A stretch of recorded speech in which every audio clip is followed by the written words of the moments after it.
कृष्ण गोविंद हरे मुरारे, हे नाथ नारायण वासुदेव। श्री कृष्ण गोविंद हरे मुरारे, हे नाथ नारायण वासुदेव। श्री कृष्ण गोविंद हरे मुरारे, हे नाथ नारायण वासुदेव। वक्रतुंड महाकाय सूर्यकोटि समप्रभ निर्विघ्नं कुरु मे देव सर्वकार्येषु सर्वदा। गुरुर्ब्रह्मा गुरुर्विष्णु गुरुर्देवो महेश्वरः, गुरुर् साक्षात् परमब्रह्म तस्मै श्री गुरुवे नमः। त्वमेव माता च पिता त्वमेव, त्वमेव बन्धु च सखा त्वमेव, त्वमेव विद्या श्रवणं त्वमेव, त्वमेव सर्वं मम देव देवः। स्वागत है मेरे सभी साथियों का, मेरे सभी माताएं बहनें भाई बुजुर्ग देश विदेश से जो स्नेही मेरे साथ जुड़े हैं, मैं सभी का हार्दिक हार्दिक अभिनंदन। साथियों, आज मैं अश्विन मास के शुक्ल पक्ष की एकादशी के महात्म्य कथा को लेकर के आ रहा हूँ। साथियों, श्रवण कीजिए आज अश्विन मास के शुक्ल पक्ष की एकादशी का महात्म्य कथा। 27 अक्टूबर 2020 मंगलवार के दिन अश्विन शुक्ल पक्ष की एकादशी क्या महात्म्य है, क्या उसका नाम है, क्या उसकी पूजा है, क्या उसकी विशेषता है। साथियों, आप ध्यान से समझिए। सर्वप्रथम मैं अपने आराध्य देव विष्णु देव के श्री चरण कमलों में प्रणाम करके, अपने माता पिता के श्री चरण कमलों में प्रणाम करते हुए उनका आशीर्वाद लेकर के, उसके बाद राधा वल्लभ माधव मुरारी के श्री चरण कमलों में, जुगल जोड़ी के श्री चरण कमलों में बार-बार प्रणाम करते हुए उनकी कृपा से आज एकादशी महात्म्य कथा कहने जा रहा हूँ। साथियों, अश्विन शुक्ल पक्ष के एकादशी का क्या नाम है? शास्त्रों के अनुसार है, कहा गया है कि द्वारिकाधीश भगवान माधव के श्री चरण कमलों में हमारे पांडवराज धर्मराज युधिष्ठिर जी जाकर निवेदन करते हैं कि हे माधव, हे गोविंद, जीवन में कदम कदम के ऊपर आपने हमारा साथ दिया। हर एक श्वास की डोरी को प्रभु आपने अपने हाथों में लेकर के हमारा साथ दिया। हमारे में कोई शक्ति नहीं थी कि हम लाक्षागृह से बच जाते। हम इतने काबिल नहीं थे कि हम महाभारत के युद्ध में अजय हो जाते। नारायण, ये सब आपकी ही तो कृपा है जो अपने कदम कदम के ऊपर हमारी अंगुली पकड़ करके हमें संकटों से बचाया। माधव भगवान आपके श्री चरण कमलों में बारंबार प्रणाम करता है।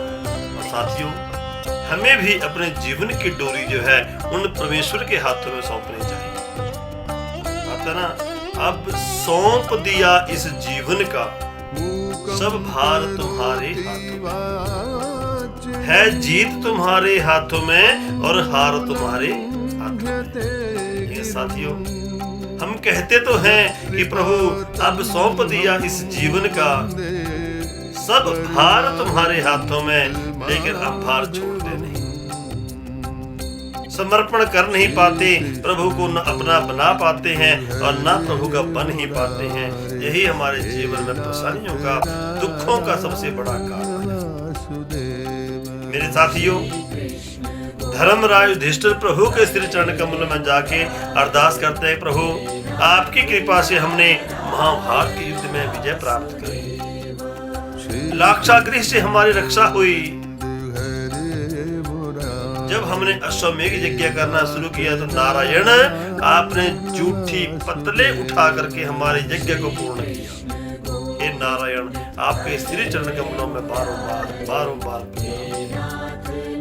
अब आप कृपा करके हे नारायण अश्विन मास के शुक्ल पक्ष के महात्म्य को सुनाइए।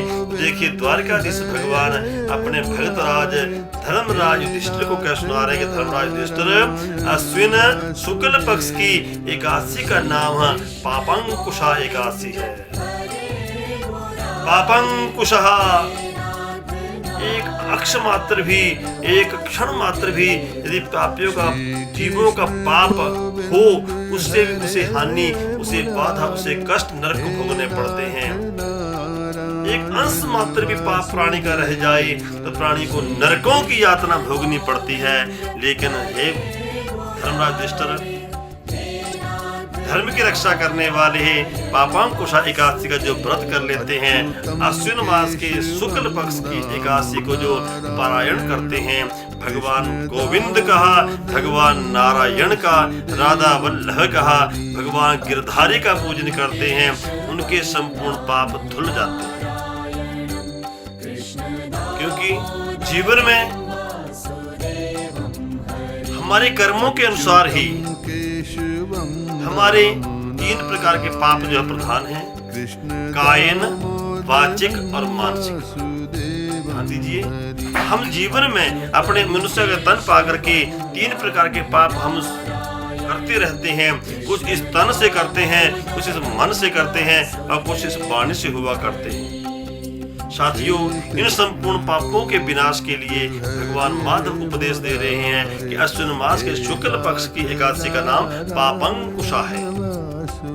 जो इस दिन, नियम तो आपको पता ही है कि दसवीं की रात्रि को सूर्यास्त से पहले भोजन किया जाता है और एकादशी के दिन ब्रह्म मुहूर्त में उठें, भगवान माधव का पूजन करें, संकल्प करें कि आज मैं व्रत रख रहा हूँ या व्रत रख रही हूँ। नारायण, हे परमेश्वर, मुझे शक्ति प्रदान करें, मेरे ऊपर अपने कृपा का हाथ रखें, मुझे वरदान दें, मुझे आशीर्वाद दें कि मेरा ये व्रत पूर्ण हो सके।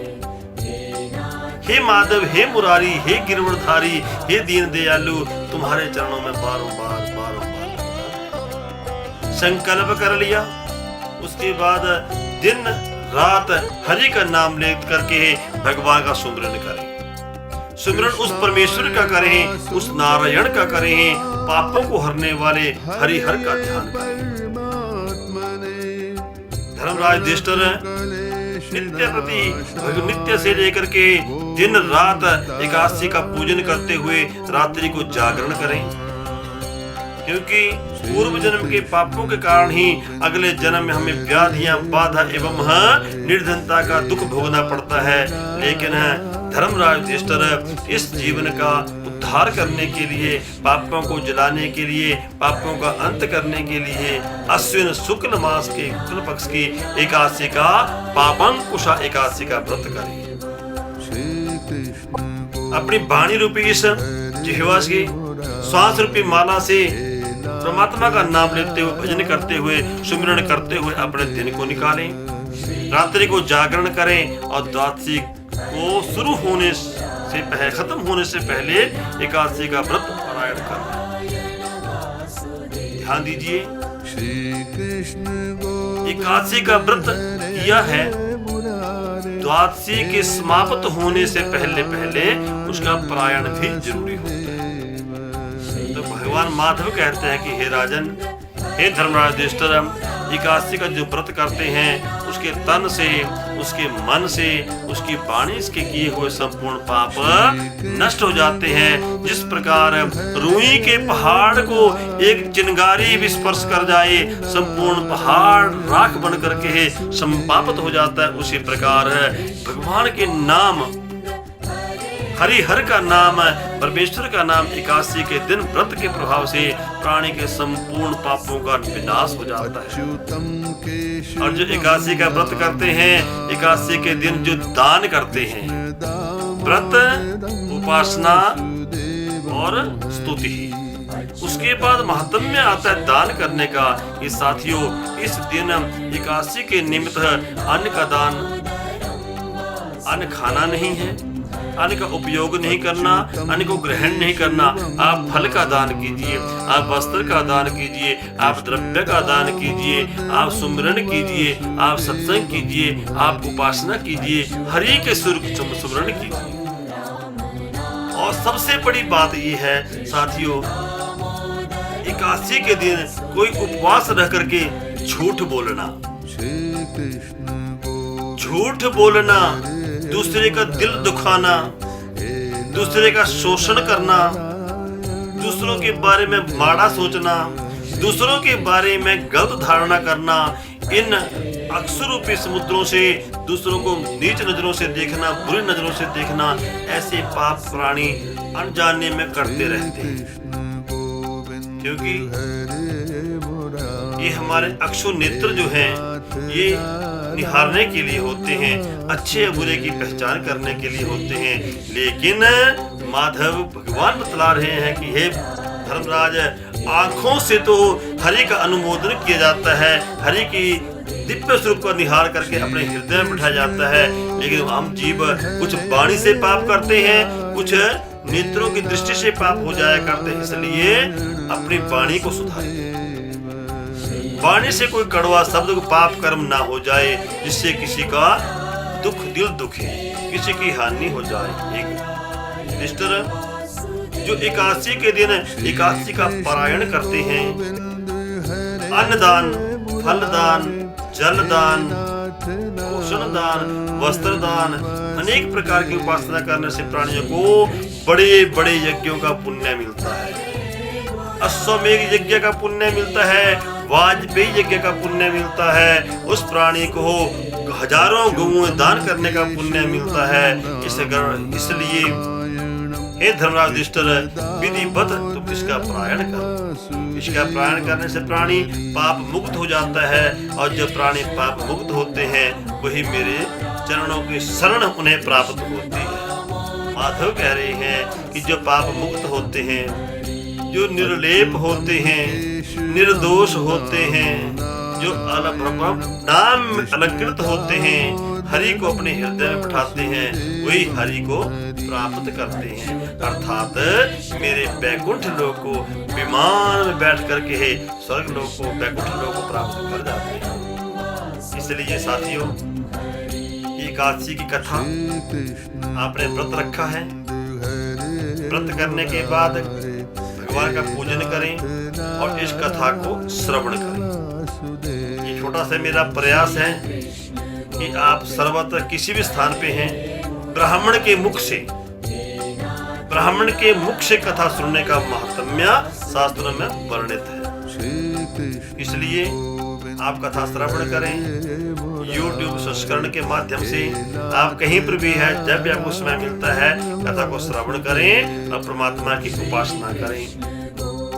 सभी को मेरी तरफ से हार्दिक शुभकामनाएं और मंगल कामनाएं यही है कि आप जीवन में सत्कर्म के पथ के ऊपर चलें। सत्कर्म का पथ का जो रास्ता है थोड़ा कठिन है, थोड़ा आपको विचलित कर सकता है, लेकिन उसका परिपक्व फल जब प्राणी को प्राप्त होता है तो हरि की अपार कृपा का समुद्र, परमात्मा की अपार दया का समुद्र उसके हृदय में विराजता है। इसी प्रकार भगवान की उपासना करते करते मानुष तन के अपने परमात्मा के सिर चरण कमलों में लगा के रखिए और हरि के चरणों में है, हरि की उपासना करते हुए अपने मानुष तन को आप निछावर कर दीजिए।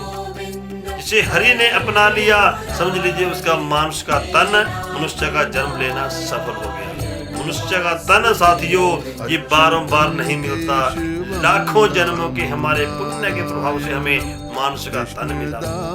और हमें मानुष का तन होने के साथ भी यदि सत्संग हो जाए, सुमिरन हो जाए, उपासना हो जाए, भक्ति हो जाए, शरणागति हो जाए, हरि का सानिध्य मिल जाए तो मनुष्य का तन अमृत फल को प्राप्त कर लेता है। इसी के साथ मेरे सभी साथियों को एक बार फिर हरि नाम का सुमिरन और उसके बाद आप अपने स्थान में आरती करके परमात्मा की स्तुति करें, परमात्मा की प्रार्थना करें। लीजिए नाम। कृष्ण गोविंद हरे मुरारे, हे नाथ नारायण वासुदेव। श्री कृष्ण गोविंद हरे मुरारे, हे नाथ नारायण वासुदेव। श्री कृष्ण गोविंद हरे मुरारे, नाथ नारायण वासुदेव